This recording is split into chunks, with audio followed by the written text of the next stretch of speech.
Welcome to this week's End of Days Update, coming to you from Tulsa, Oklahoma. We're coming to you this week to look at all the different things that point to the coming of the Lord. We've been getting into the End of Days Update for years now. It's amazing things happen every single week.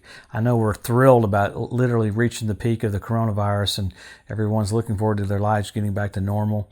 At least folks are looking for answers right now. Man, there's so much interest in end-time events. You have the answer. Jesus is just about to come back.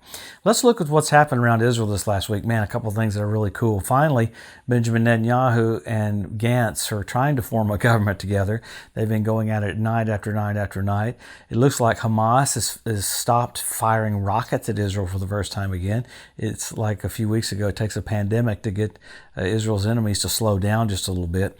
But in the midst of that, you have Iran. Iran came out with some things this week. Notice the intriguing thing of the way they do almost a sales pitch for their Defense Department. They announced and made a big proclamation about their naval underwater basically security system that's enabled them to basically have an underwater radar, which is really amazing for them to have. They only have about 12 submarines, and a lot of them are mini subs, but it's a very sophisticated thing that they've had. They've lied about it in the past, but it looks like they brought it to pass. Now, why would they say that? Why would they bring that stuff out? Well, because they're getting close with their enrichment of uranium, and they know that Israel is going to have to preemptively strike them to shut down a nuclear strike against Tel Aviv. I remember what this one naval commander said to me one time. He said, we're not concerned about really a nuke coming from Iran. We're concerned about Iran buying a suitcase nuke and walking it into Tel Aviv. So that's what they're trying to keep from happening, is a total destruction like that. So, man, you have that happening. This is really amazing. You have the Sea of Galilee overflowing with water. 10 years ago, there was such drought that they asked the rabbis, when will the Sea of Galilee get full again? He said, at the arrival of the Messiah. So, man, they're freaking out. They know that Jesus is just about to come back. So you have all these little elements leading up to it. I mean, you got what the Bible talks about. Even in Idaho this last week, you had 238 earthquakes in Idaho. I said it many times for several years. Oklahoma was the epicenter of seismic activity with earthquakes in Oklahoma. We moved from California to Oklahoma, and all of a sudden Oklahoma started having all these earthquakes. So it's crazy to see little things that lead up to it. I mean, you had foxes on the Temple Mount. You had fish showing up in the Dead Sea. You had the ritual baths around the Temple Mount fill up with water the last few weeks. So you got little things that point to the coming of the Lord. You had America move their Harry S. Truman Battle Strike Group aircraft carrier out of the Mediterranean. It was parked right off the coast of Iran, and just to keep them at bay, but now it's gone over to the Pacific. So you've had literally Syria having an explosion of the coronavirus, and in the midst of that, you have Turkey doing what they've been doing the last few weeks. They keep calling on Islam. This is the thing that intrigues me, that they say this out loud, calling on Islam to ascend into Israel to the Temple Mount, and to take over Jerusalem. In the midst of that, this is the cool thing that freaked me out. Benjamin Netanyahu, the Prime Minister of Israel, on TV talked about how there was a supermoon, pink moon, the same night as the night of the Passover, when the epidemic was there, just before the death angel came and they put the blood on the doorpost. He said it was significant that it was the same night, the other night before Passover. Kind of crazy when the prime minister is talking about the coincidence of the flawlessness of the timing of things like that. Pretty wild. Why is that a big deal? Jesus is about to come back. Remember, we get into all these things because when you see the finish line, you accelerate. You don't run slower. I've heard people go, well, the rapture is an escape theology. No, when you see the signs of the coming of the Lord, which the rapture and the coming of the Lord are two separate events, man, the rapture is 7 or 8 years before the second coming, and everything we get into every week are second coming signs. So how wild is that? So when you see all these things, you run faster and accelerate. Remember, the whole purpose of all this information is He loves you so much. He wants you excited. He wants you expectant. He wants you hopeful. He wants you filled with joy. I know with Colleen and I, when we got married, the day of our wedding, I'll never forget it. She had her and all her bridesmaids getting their makeup on and everything, and I had my best man bring a gift from Tiffany's to her while she was getting ready, and I had one of my best buddies playing the piano in the backyard so she could hear one of her favorite songs. I wanted to have her filled with joy the day we're getting married. Jesus wants the church filled with joy. Now, if I think like that to surprise my wife to be, think how much more the Lord has surprises for us. So in the midst of all these bad things that are happening in the earth, this is the time for the church to shine, because the King is about to come back. with all these different things that are happening pointing to the coming of the Lord, with Turkey, with Libya, with Jordan, with Iran. You have all these nations that have picked the sides that Ezekiel 38 said they would pick. So we're privileged to see all these things come to pass. So what do we do every single week? We always go look at the signs. Now, what are these signs for the coming of the Lord? Why are signs a big deal? If you're driving from Tulsa to Dallas, the signs tell you you're 212 miles away. Next sign says 180.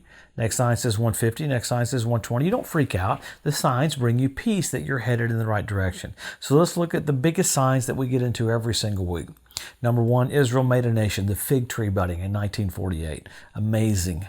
All right, 1967, Jerusalem being won back. Jesus said the generation or the group of people that sees those two events will not pass away till all is fulfilled. He was writing that to us and said that to us so that we would know when the kingdom of God is nigh at hand.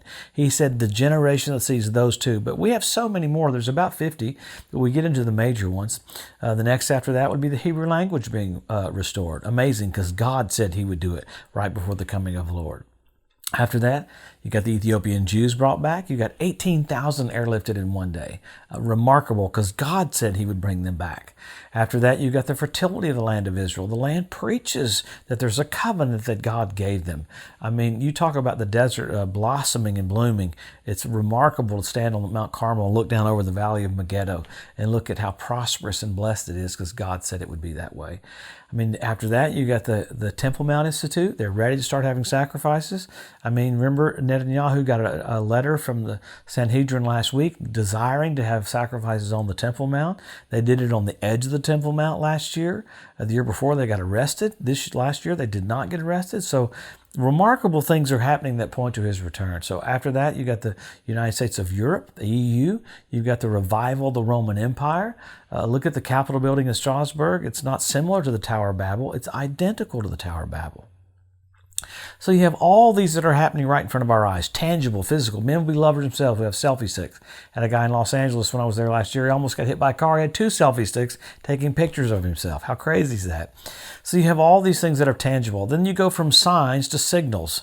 Once you go from Tulsa to Dallas, once you get into Dallas, you don't need signs telling you you're getting close. You're in Dallas, but you have traffic signals. Now, the biggest ones we had were blood red moons. Pretty radical. 4 blood red moons in a row on Passover and Tabernacles.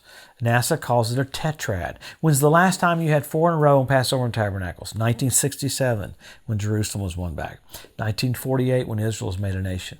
1492 at the Edict of Expulsion, when the Jews were kicked out of Spain. Pretty radical to have blood red moons. I heard people go, well, nothing happened on the blood red moons. They're not supposed to.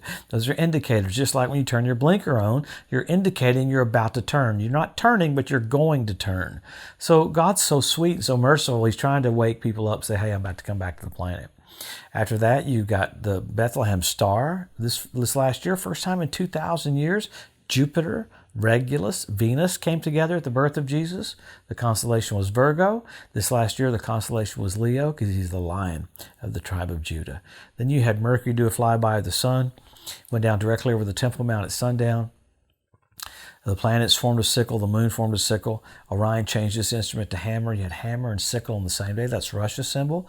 Why is that a big deal? We go so fast through this, but why is that a big deal? Russia's going to come down on Israel in the Ezekiel 38 war.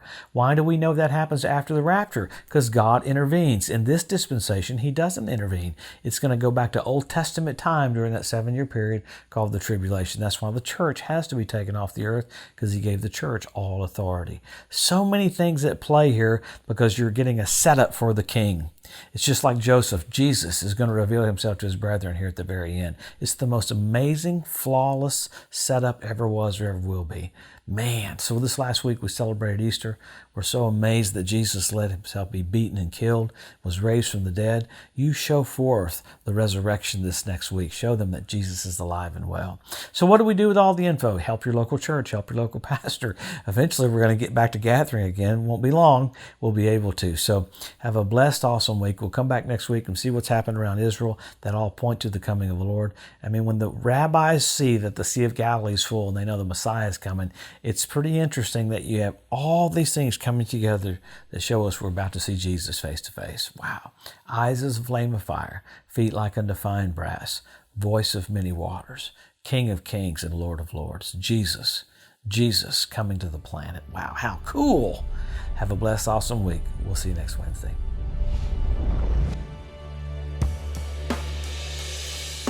Thanks for joining us today at the End of Days Update. If you'd like to be notified every time there's a new post, just go to the edu at josephmorris.com and subscribe to receive email alerts. If these posts and updates have been a blessing to you, please consider making a one-time donation to help get the message out, or even becoming a monthly partner with Joseph Morris Ministries. Thanks again for tuning in to the EDU, and we'll see you next week.